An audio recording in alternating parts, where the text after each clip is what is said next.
విశాఖపట్నం జిల్లా పార్టీ కార్యాలయంలో బీజేపీ మాజీ ఎంపీ జాతీయ నాయకులు జీవీఎల్ నరసింహారావు సమక్షంలో వైఎస్ఆర్సీపీకి చెందిన మహిళా విభాగం రాష్ట్ర ప్రధాన కార్యదర్శి, రాష్ట్ర బీసీ రజక corporation director Eegalapati Yuvasri BJP తీర్థం పుచ్చుకున్నారు.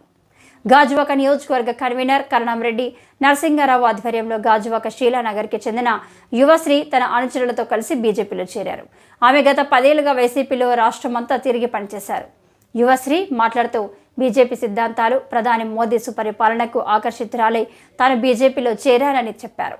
పార్టీ బలోపేతానికి తన వంతు కృషి చేస్తారని అన్నారు. ఈ సందర్భంగా జీవీఎల్ మాట్లాడుతూ ప్రధాని మోదీ నాయకత్వంలో ఎన్డీఏ కూటమి కేంద్ర ప్రభుత్వం అన్ని రంగాల్లో అభివృద్ధిలో ముందుకు దూసుకుపోతుందని అన్నారు.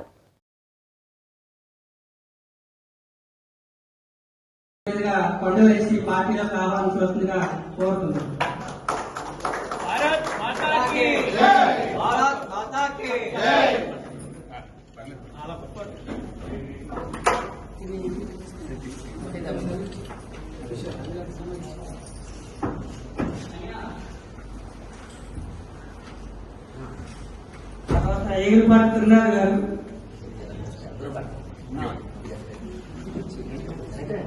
మధుమ గారు, ఎదురేశ్వర కొండమ్మ గారు, తిరుమలకు జగయ్యమ్మ గారు, బేట హరందుర్గ గారు, 1 by 1 రెడ్డి ఒక్కొక్కరు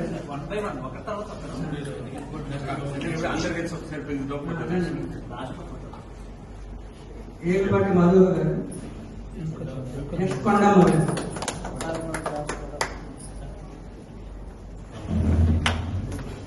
నెక్స్ట్ ఎర్రయ్యమ్మ గారు, హేమంతరెడ్డి గారు,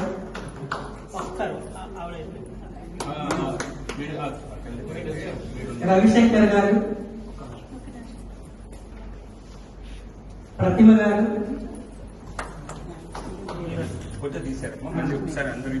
మౌనిక గారు,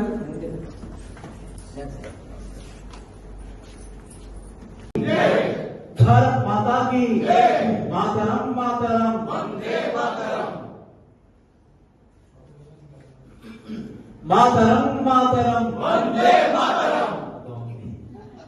ఇది మన పార్టీలో ప్రత్యేకత. ఇదే వేరే పార్టీ మీద ఉండదు. వేరే పార్టీలో నాయకులు బాగా పోడించుకుంటూ ఉంటారు. మనం మాత్రం మన భారత మాతని పొగుడుతాము, మన పార్టీని. చాలా సంతోషం. ఈరోజు గౌరవ మాజీ రాజ్యసభ సభ్యులు శ్రీ శ్రీనివాసరావు గారి సమక్షంలో తీర్థం పుచ్చుకుంటున్నాం. మీ అందరికి కూడా శుభాకాంక్షలు తెలియజేస్తూ భారతీయ జనతా పార్టీ కుటుంబంలోకి స్వాగతం ఇస్తున్నాం. అయితే ఇంతవరకు చర్చ నడిచింది. రాజకీయ కమ్యూనిటీని ఎస్సీలో చేర్చాలనే డిమాండ్ గురించి మీరు చెప్తున్నారు, అలాగే మత్స్యకారులు కూడా. కానీ మనం మర్చిపోయింది ఏంటంటే అసలు రిజర్వేషన్ అవసరం లేని రోజు కోసం మోడీ గారు ఎదురు చూస్తారు. మీరు గమనించారు. ఒక అద్వితీయ శక్తిగా డెవలప్ చేయాలని ఆయన సంకల్పం, దాన్ని ప్రజలు విశ్వసించారు, దాన్ని చూశారు, కనుకనే మళ్ళీ పట్టం కట్టారు. సో కాబట్టి మళ్ళీ బీజేపీ ఇంకోసారి అధికారంలో రావడం 29లో కూడా తథ్యం. సో కాబట్టి రాజకీయాల్లో శాశ్వతంగా ఉండేది భారతీయ జనతా పార్టీ, అధికారంలో ఉండేది భారతీయ జనతా పార్టీ. భారతదేశ భవిష్యత్తుని నిర్మించాలనేటువంటి ఒక సంకల్పంతో పనిచేసేటువంటి పార్టీ. బీజేపీని ఎప్పుడు అధికారంలో ఉంచాలి అన్న సంకల్పంతో పనిచేయటంలా భారతదేశాన్ని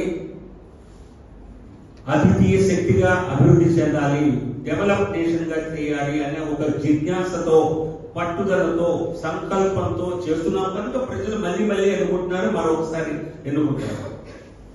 సో కాబట్టి ఈ దేశవ్యాప్తంగా భారతీయ జనతా పార్టీ వైపు అనేక వర్గాలు చూస్తున్నాయి. మన రాష్ట్రంలో ఒక కూటమికి విజృంభించి ఒక అద్భుతమైనటువంటి విజయం సాధించిన తర్వాత అనేక మంది భారతీయ జనతా పార్టీలోకి రావాలని ఆసక్తి చూపిస్తున్నారు. కానీ ఇది మొదటి కార్యక్రమం. ఎందుకనంటే చేరికలు చాలా ఆచితూచి చేయాలి, వచ్చే వాళ్ళందరికీ కట్టుబా వేసే ఎద్దు అనేటువంటి ఒక వడపోత ధోరణి మా పార్టీ అవలంబిస్తోంది కనుక. ఎందుకంటే సాధారణంగా అధికారంలోకి కూటమి అధికారంలో, మీరు పెద్ద పార్టీ కాకపోయినా కూటమిలో భాగస్వామ్యం, కేంద్రంలో అధికారంలో ఉన్నాం. సో కాబట్టి సాధారణంగా అధికారం వైపు ఆకర్షించబడటం సాధారణం, దాన్ని కూడా స్వాగతిస్తాం. కానీ ఎవరికైనా రాజకీయ నేపథ్యం సరిగ్గా లేకపోయినా